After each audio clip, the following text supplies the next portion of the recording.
Hey guys, so first of all, I'm sorry if I look a little weird. I am actually getting ready to go to work. I never film this early in the morning, but we had some severe weather last night and the news woke me up at like 3 o'clock in the morning. So I've been up since 3 and I thought since I had extra time, I would just go ahead and do my monthly wrap-up video. So if I look a little strange, that's why. Nobody cares. We're here to talk about books. So this month I actually got 11 books read. No, I'm sorry, 12 books. I have my list in front of me. I have 12 books that I got read this month, which is just great. I had a really great reading month. I'm not sure how I managed to get so many done. I'm not going to go into great detail about each and every single one because that would make this video just really long and super boring. So I'm going to just show you the books that I read, give you just a quick what I thought about it, and for all of my full reviews. I've been trying to post more on GoodReads about what I thought of books, so you can go over there and check it out. There are a couple books that I really enjoyed this month that I do plan on doing full reviews on, but I'll tell you that when I get to them in my little pile. So first I want to start with the ebooks that I read for the month. There are two that I feel kind of bad about even considering them to be books because they were so short, but they were books and they counted towards my goal for the year. They are called, there's like a little series called History in an Hour, and they have books on all different kinds of subjects, and I think you can only get them in e-format, and they're like 99 cents a piece or $1.99, but they are very worth it. I was never really into history, but lately I have been getting more into history. The older I get, the more interesting I find it, and these books just present it in a way that makes it really easy to understand and really easy to remember. So the first one I read was, and I'll insert a picture somewhere over here, the first one I read was Henry VIII's Wives, and that was by Julie Wheeler. I found this one really good. I'm really interested in that time period of, you know, the Tudor history and all of that, and all of his wives. So I love that, and it would have taken me an hour to read, but I read it while I was at work, so it took a little bit longer.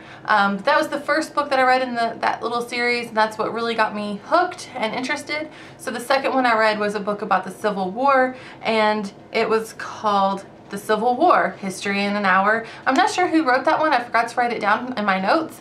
But again, really good. I'm interested in the Civil War, and it presents it in a way that was really easy to remember, and there's like a little timeline in the back of each book to help you in with like key people and things. So if you're interested, or if you have a test or something like that and you need like a little companion novel, check these out because they're actually very helpful. Another ebook that I read this month is Carnival of Souls by Melissa Marr. I've been getting mixed reviews about these. Some people tell me they hate it, some people tell me they love it. I actually really liked it. I did not like the abrupt ending.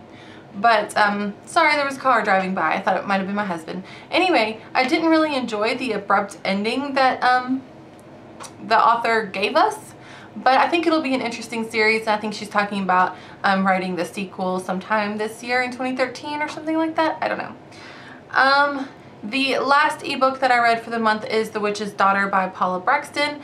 I did not care for this book. I got it for $2.99, so I think you get what you pay for. It was worth the $2.99.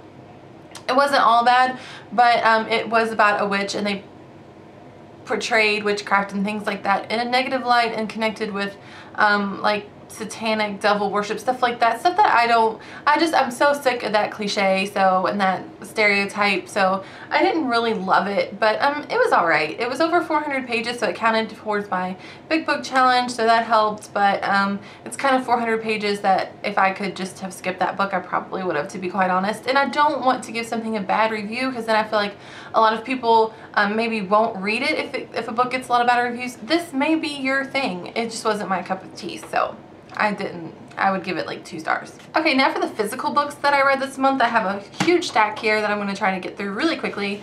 The first one that I read, and actually these are not in order. I'm not sure what order I read these in. But the first one I'm going to show you is Fallen by Lauren Kate. I bought this book just simply because I like the covers in this series. So I was really hoping I would like the book, and it was a decent book. I wouldn't give it like 5 stars or anything. But it was interesting, it was good, it kept my attention, it was a really interesting concept with the angels and things like that. So I've already picked up the second one, which I believe is Torment, so I do plan on reading the series, so it wasn't all bad. It was just your kind of generic, random, sort of teenage love story, YA deal, I don't know. But it was alright, and if you love this book, I don't want to make it sound like it wasn't great. It wasn't the best book I've ever read, but it wasn't terrible either. So the next book I read, guys, is The Boy in the Striped Pajamas. I did not love this book. It's by John, however you say his last name. I hate to say that I didn't love this book because I know a lot of you all really liked it, and I think it had potential to be good. It's a story told from the perspective of an 8-year-old, and I think that's kind of what threw me. I just thought he read as a much younger character, and I didn't love that. Plus, I found that the author, I just didn't feel like he got the whole grasp of the Holocaust and things like that. I come from a German family. Both sides of my family are German. Both of my parents were born there. So I know, you know, my grandmothers are like walking history books. I know what it was like to be in Germany around this time and to survive the Holocaust and things like that. So for me, he just didn't capture that. He didn't capture the real emotion. Everybody talked about how sad it was and things like that. And yes, the ending is sad. Some sad things happen, but I don't know, I just didn't think he put as much, the author, I just don't feel like he put as much into it as he could have. It could have been a lot more emotional. However, this was a YA book, and maybe he just didn't want it to be really awful. I don't know. But this is a movie, and I checked out the movie on Netflix, and I got a little bit into it, and then I fell asleep because I don't watch TV. I don't know if I've ever told you all that, but I don't watch TV very often, and I don't watch a lot of movies because it puts me to sleep like instantly. But I am going to try to give the movie a go. I think it'll be better on screen than the actual book. So we'll see, and then I'll let you know what I thought about the book to movie adaptation. Next is Rebecca by Daphne. Again, I can't say this last name. This was one of my favorite books that I read this month. I had read that it was like a gothic romance. I didn't really get that gothic-y feeling about it, but it was a really good book, and it wasn't like over-the-top, mushy, squishy kind of love. It wasn't like that, but it was a really good romantic story. It reminded me of a combination of The Great Gatsby, Lady Chatterley's Lover, Jane Eyre, things like that. It was just really good. It was kind of like a really good mashup of all those romantic classic stories that we love. So yeah, I really like this. I give it 5 stars, an A+.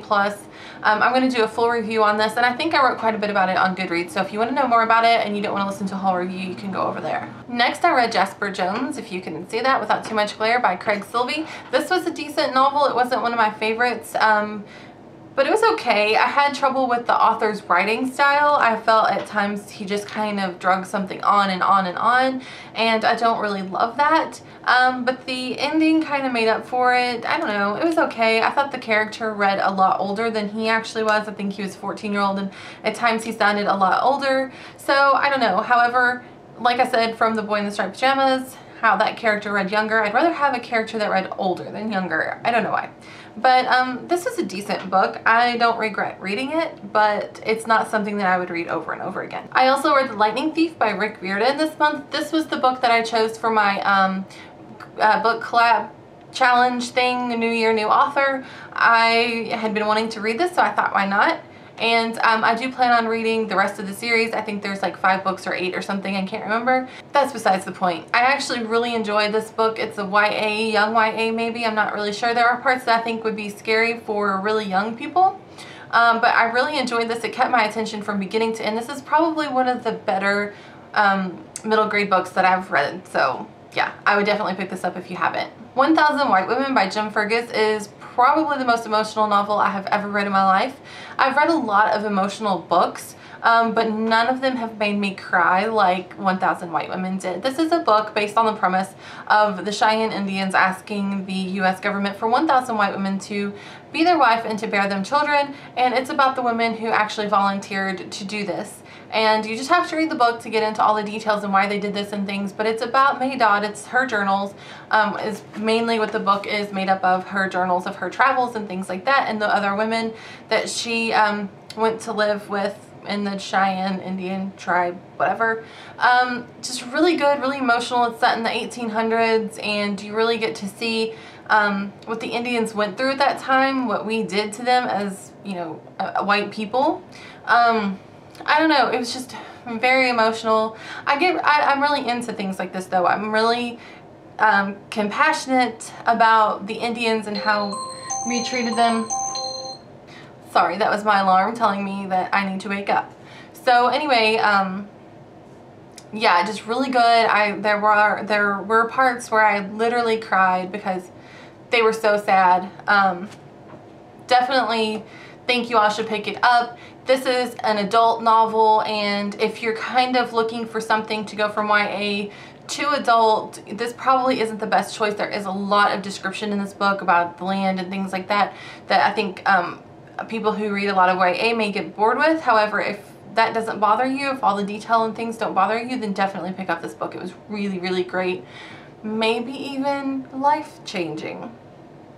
I don't know if it would be life-changing because I don't know what I'm going to change about my life because I read this book, but it was really, really... Next, I read Animal Farm by George Orwell. I don't know if you can see this cover, but it is really cute cover.